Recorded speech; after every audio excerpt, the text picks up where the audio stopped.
Nagsimula ang unang pelikula sa isang lalaking nagmamaneho ng van na may mahigit 10 pasahero sa likuran. Kalaunan, huminto ang grupo ng sasakyan nang harangin sila ng Border Patrol.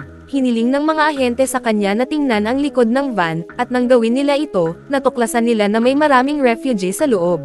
Biglang may isang sasakyan na Romagasa papasok sa eksena. Bumaba mula rito ang isang lalaki na nagngangalang Kay kasama ang kanyang partner na si D. Agad nilang sinimulang isa-isang suriin ang bawat tao hanggang sa makarating sila sa huling lalaki, na hindi nakakaintindi ng Spanish. Pinayagan ni Kay na umalis ang lahat ng iba at pinatahimik ang mga tauhan ng Border Patrol dahil wala silang awtoridad sa kanya. Pagkatapos nito, dinala ng dalawa ang natitirang lalaki sa isang lugar na walang makakakita sa kanila. Doon, hiniwa ni Kay ang damit ng lalaki at ibinunyag na isa pala itong alien na nagngangalang Mickey. Nang tanungin kung kailan siya nakalaya sa kulungan, sinabi ni Mickey na naghahanap lamang siya ng political refugee status. Ngunit ipinaalala ni Kay at D na nilabag niya ang 7 treaty laws. Sa sandaling iyon, nakita ng mga Border Patrol agent ang alien. Dahil dito, tuluyang nawalan ng kontrol si Mickey at nagsimulang magwala habang nagbabanta na patayin ang mga ahente. Napagdesisyonan ni Kay na wala na siyang ibang pagpipilian kundi patayin si Mickey.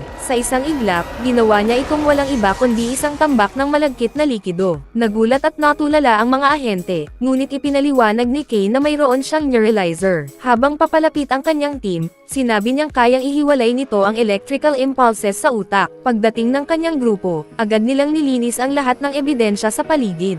Pagkatapos, pinatitig ni Kay ang mga Border Patrol agent sa kanyang aparato. Nagsuot muna siya ng sunglasses bago ito i-activate. Kakaiba man, agad nakalimutan ng lahat ang nangyari. Pagkatapos nito, sinabi ni Kay sa kanila ang isang pekeng kwento tungkol sa isang gas leak. Samantala, humingi naman ng paumanhin si D dahil sa pagiging mabagal niya sa pagpigil kay Mickey. Sinabi rin niya na mamimiss niya ang habulan. Maya-maya, pinindot muli ni Jay ang neuralizer ng isa pang beses. Sa ibang lugar naman, isang NYPD agent na nagngangalang Edwards ang humahabol sa isang lalaking tumatakbo. Habang tumatakas ang sospek, nasaksihan ni Edwards ang ilang kamangha-manghang galaw nito. Gayunpaman, hindi siya sumuko sa paghahabol at nakisakay pa sa isang sasakyan upang tuluyang maabutan ang kanyang tinutugis. Gayunpaman, mukhang takot na takot ang lalaki. Bigla siyang naglabas ng kakaibang aparato, ngunit nahulog ito at naging sanhi ng kanyang tuluyang pagka-disintegrate. Kasabay nito, gumawa na naman ng kahanga-hangang galaw ang tumatakas na lalaki at ipinagpatuloy ang habulan. Laking gulat ni Edwards nang bigla itong tumalon at umakyat sa gilid ng isang gusali na para bang walang kahirap-hirap. Dahil dito, pinasok ni Edwards ang gusali at mabilis na umakyat sa mga hagdan hanggang sa tuluyan niyang matutukan ng baril ang sospek. Ngunit sa halip na sumuko, sinabi ng lalaki na malapit nang magwakas ang mundo. Napansin ni Edwards na tila wala sa tamang pag-iisip ang kanyang kaharap. Ngunit bago pa ito makapagsalita ng higit pa, pinili nitong patahimikin ang sarili magpakailanman. Habang lumalalim ang gabi,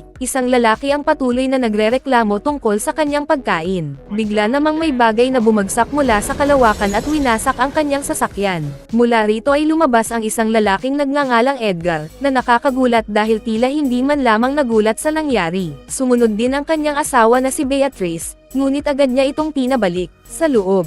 Makalipas ang ilang sandali, may narinig si Edgar na kakaibang boses na nag-uutos sa kanya na ibaba ang kanyang sandata. Nang tumanggi siya, bigla siyang hinila pababa sa lupa. Mukhang nilamon siya ng nilalang na nasa loob ng bahay at inagaw pa ang kanyang katawan. Pagkaraan nito, humingi si Edgar kay Beatrice ng asukal at tubig. Matapos niyang ubusin ang laman ng baso, sinubukan ng alien na ayusin ang mukha ni Edgar, na naging dahilan upang mapabagsak si Beatrice sa sahig sa matinding takot. Samantala, sa interrogation room ng istasyon ng pulis, nakatanggap si Edwards ng matinding sermon mula sa kanyang mga superior dahil sa kakaiba at tila imposibleng kwento niya. Hindi sila naniniwala na ang lalaking hinabol niya ay may sandatang kayang mag-disintegrate ng tao, umakyat sa gusali gamit lamang ang mga kamay nito, at may higit sa isang pares ng mata. Parehong hindi naniwala ang kapitan at ang kanyang kasamahang opisyal sa lahat ng sinasabi ni Edwards. Maya-maya, isang babaeng nagngangalang Laurel ang lumapit at nagsabing naniniwala siya sa kanya. Ngunit agad na binura ni Kay ang kanyang alaala matapos patayin ang security camera. Ipinaliwanag ni Kay na hindi mga talukap ng mata ang nakita ni Edwards kundi mga hasang.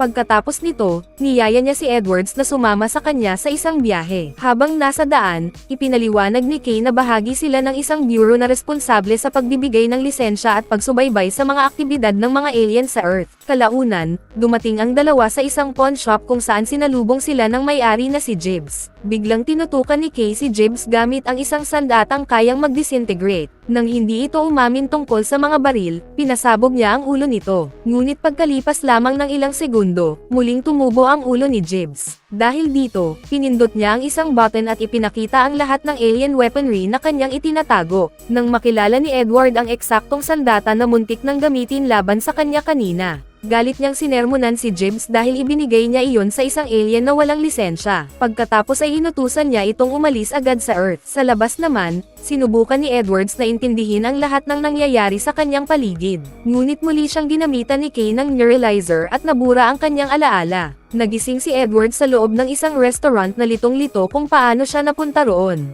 Makalipas ang ilang sandali, iniabot ni Kay ang isang card na may nakasulat na address at oras kung kailan siya dapat pumunta roon. Pagkatapos ay iniwan niya si Edwards na mag-isa. Kinabukasan, isang pest control worker ang dumating sa farm ni Edgar upang asikasuhin ang problema sa mga ipis. Ngunit si Edgar mismo ang sumalubong sa kanya. Kapansin-pansin na kakaiba ang itsura ng kanyang mukha. Hindi nagtagal, pinatay niya ang lalaki sa parehong paraan na balak nitong gamitin laban sa mga ipis. Pagkatapos nito, sinubukan ni Edgar na ipasok ang isang kakaibang bagay sa loob ng van, ngunit hindi ito magkasya. Habang lumilipas ang araw, dumating si Edward sa locus yung ibinigay sa kanya ni Kay at sumali sa isang pagpupulong. Doon, sinabi ni Zed sa lahat ng naruroon na sila ang pinakamahusay sa pinakamahusay, mula man sila sa hukbo o sa Navy SEALs. Gayunpaman, isa lamang sa kanila ang makakakuha ng trabaho, kaya gustong malaman ni Edwards kung ano ba talaga ang posisyong ina-applyan nila. Isang mayabang na aplikante ang agad sumagot sa kanyang tanong matapos ipagmalaki ang lahat ng kanyang mga degree at achievements. Ngunit mabilis siyang pinahiya ni Edwards sa pamamagitan ng kanyang mapang asar na ugali. Hindi natuwa ang karamihan sa pagiging palabiro ni Edwards, ngunit natawa naman si Kay habang pinapanood sila mula sa likod ng isang nakatagong salamin. Nagsimula na ang unang pagsusulit. Habang abala ang lahat sa pagsagot, mabilis nilang napagtanto na wala silang masulatan. Si Edward naman ay basta na lamang hinila ang mesa papalapit sa kanya, na lumikha ng napakalakas na ingay sa buong silid.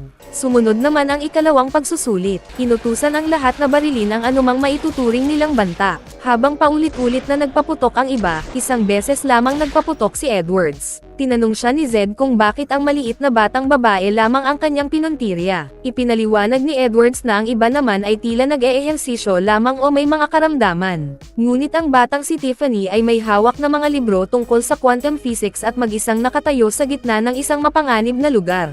Halatang nalito si Zed sa sagot na iyon kaya agad siyang lumapit kay Kay at sinabing may problema si Edward sa pagsunod sa awtoridad.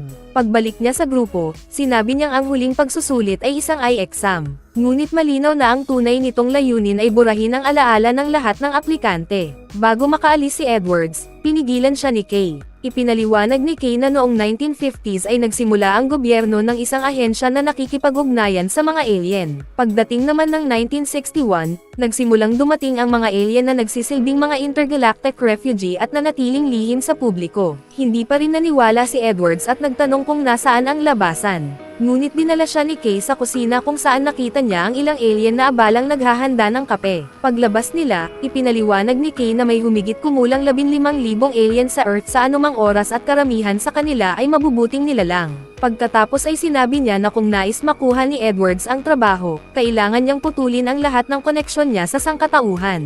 Walang sino man ang dapat makaalam na umiiral pa siya. Mayroon siyang hanggang pagsikat ng araw upang pag-isipan ang desisyong iyon. Dahil dito, naupo si Edwards ng maraming oras habang pinag-iisipan ang kanyang magiging pasya. Kinabukasan, sa pagsikat ng araw, bumalik siya sa base at sinabi kay Kay na handa na siyang sumali. Ilang segundo lamang ang lumipas at dumating ang dalawa sa pangunahing base, na nagsisilbi ring isang intergalactic airport na puno ng iba't ibang uri ng alien at nilalang mula sa iba't ibang planeta. Ipinakita ni Kay kay Edwards ang ilan sa kanilang mga natuklasan. Gaya ng inaasahan sa isang taong katulad niya, agad niyang hinampes ang isang lumulutang na bola. Lumipad ito sa buong paliparan at muntik nang tumama sa ilang tao bago tuluyang bumangga at sumira sa isang laboratorio. Pagkaraan nito, bumalik ang bola kay Kay na para bang walang nangyari. Nagpatuloy ang kanilang pag-iikot at ipinakilala si Edwards sa dalawang alien na nagbabantay sa isang mapa na nagpapakita ng eksaktong lokasyon ng bawat alien sa Earth. Kasama pa rito ang lokasyon ni Sylvester Stallone, na medyo may katuturan kapag pinag-isipan mo.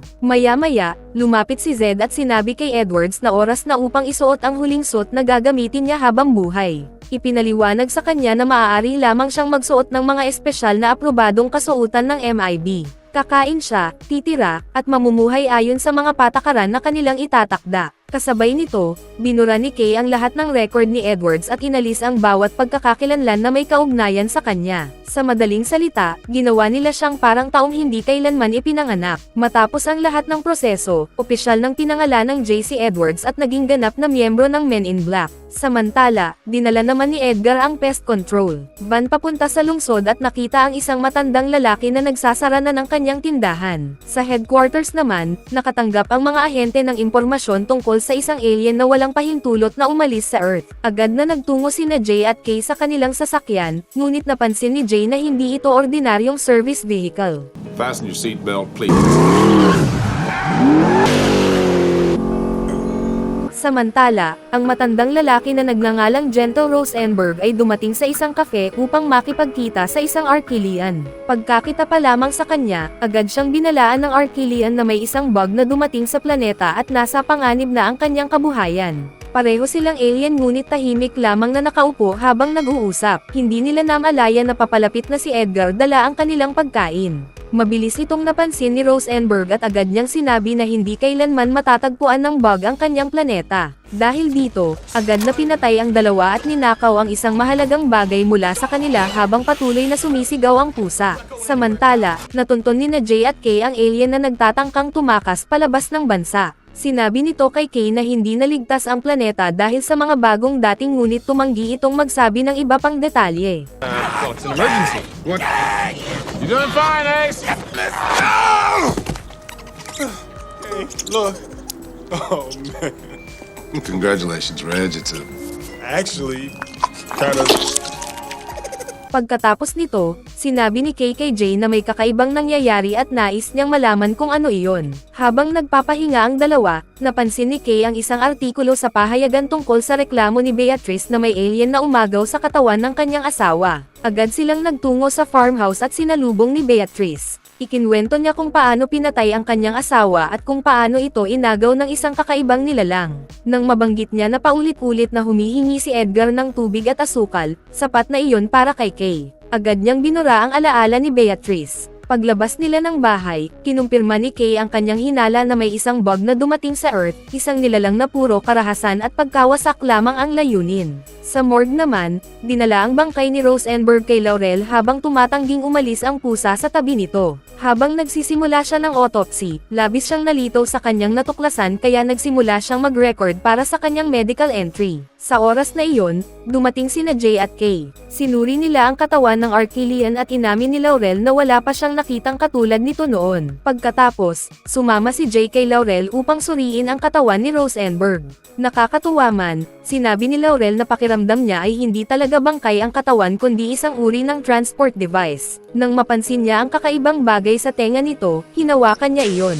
Bigla namang nagsimulang mamuka ang ulo ni Rosenberg at nagpakita ang isang maliit na alien na halos naghihingalo na. Sa nalalabi nitong lakas, sinabi nito sa dalawa na kailangan nilang pigilan ang isang digmaan at na ang kalawakan ay nasa Orion's Belt. Pagkasabi nito ay agad itong namatay. Kaagad na ipinaalam ni Jay kay Kay ang nangyari.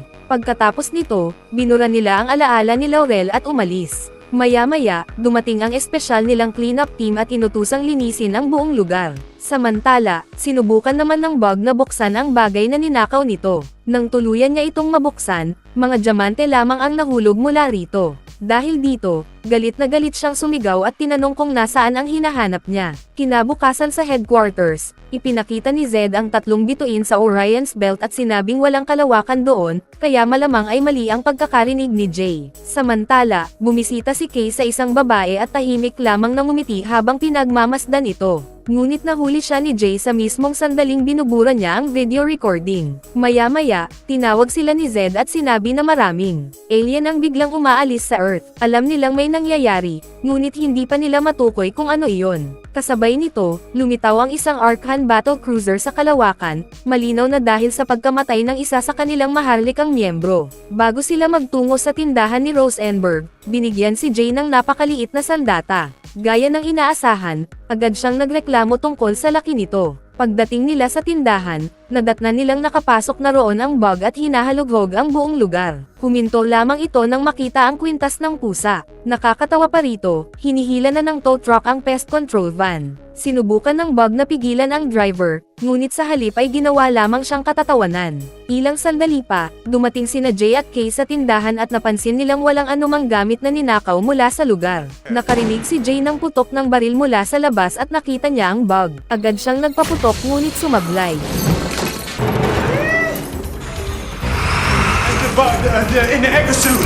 Mabilis siyang tumakbo palabas at muling nagpaputok, ngunit sa halip na tamaan ang bug, natanggal lamang niya ang van mula sa tow truck. Matapos makatakas ang bug, ipinaalala ni KKJ na hindi sila gumagamit ng kanilang mga sandata sa harap ng publiko. Gayunpaman, may isang magandang resulta rin ang nangyari. Dahil sa pagpapaputok ni Jay, natukoy nila ang lokasyon ng spaceship ng bug. Sa headquarters naman, sinisisi ng mga Arkan ang Men in Black sa pagkamatay ng kanilang hari at hinihiling nila na maibalik sa kanila ang galaxy. Samantala, nagpagala-gala ang bug sa mga lansangan habang naghahanap ng impormasyon tungkol sa galaxy at kung nasaan ito. Pagkatapos nito, nagtungo sina Jay at Kay sa isang nagsasalitang aso na nagngangalang Frank. Agad siyang sinunggaban ni Kay at paulit-ulit na inalog upang makakuha ng impormasyon. Nagsimulang mapansin ito ng mga tao sa paligid, ngunit sinabi ni Frank na si Rosenberg ang tagapagbantay ng buong galaxy, ang pinakamahalagang pinagkukunan ng subatomic energy sa buong universo. Ipinaliwanag din niya na kapag nakuha ito ng mga bug, tiyak na mapapahamak ang mga Arkan.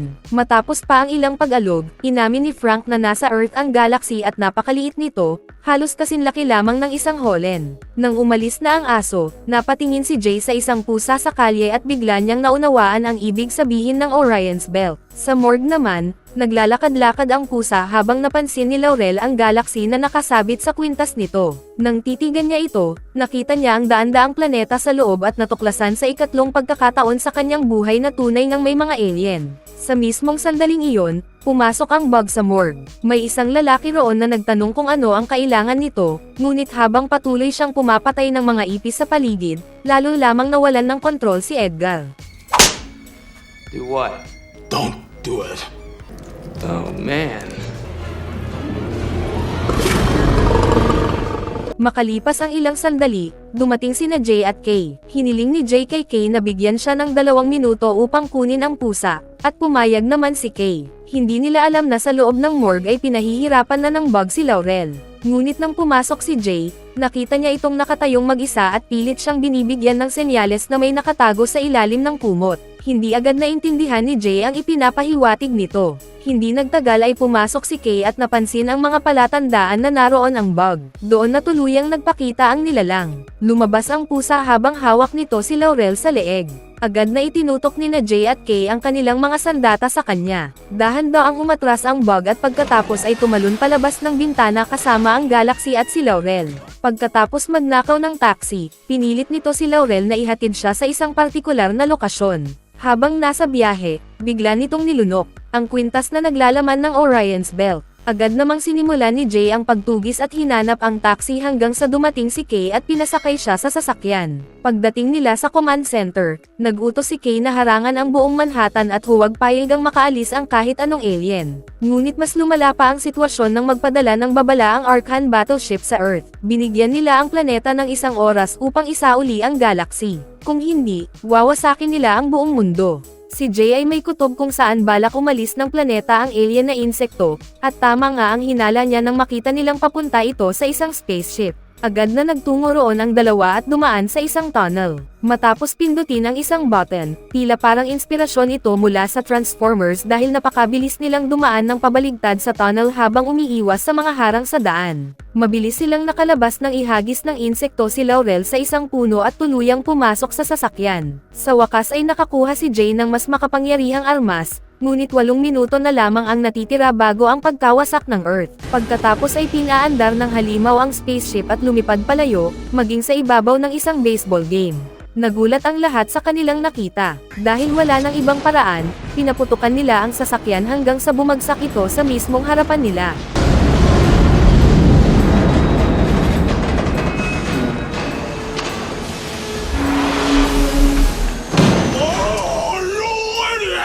Mula rito ay lumabas ang maruming nilalang at inutusang sumuko, ngunit sinabi nitong talo na ang mga tao. Nang ilagay nito ang kamay sa ulo nito, lumabas ang tunay nitong anyo at ipinakita ang nakakatakot nitong forma. Agad nitong nilamon ang mga baril ni na Jay at Kai. Pagkatapos ay naglakad ito palayo, ngunit nilapitan ito ni Kai at inasar upang mapilitang kainin siya. Eat me! Eat me!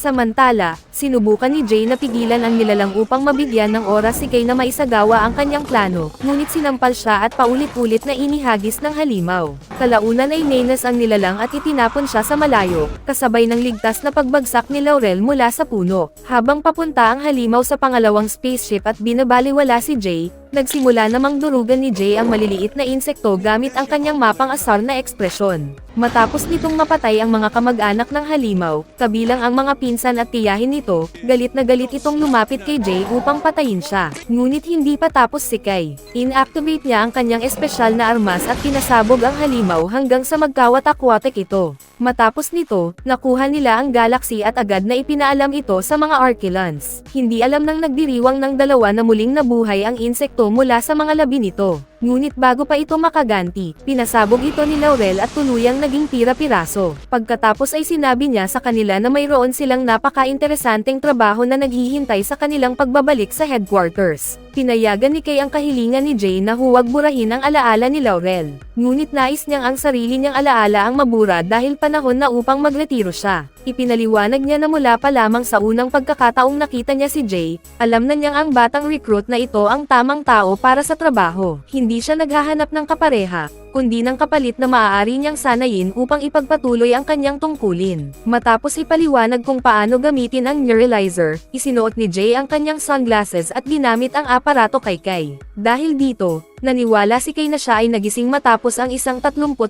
taong pagkawala ng malay. Nakakatuwang makita na muli siyang nakapiling ang babaeng minahal niya noon pa man. Samantala, tila tinanggap na rin ni Laurel ang kanyang bagong papel bilang isang ahente ng MIB. Pagkatapos nito, magkasama silang umalis habang patuloy na lumalayo ang kamera. Habang papalawak ang ating pananaw, unti-unting nabunyag ang isang nakakagulat na katotohanan, ang buong universo pala ay tila isa lamang laruan para sa mas malalaking nilalang na naglalaro ng Holland gamit ang ating realidad.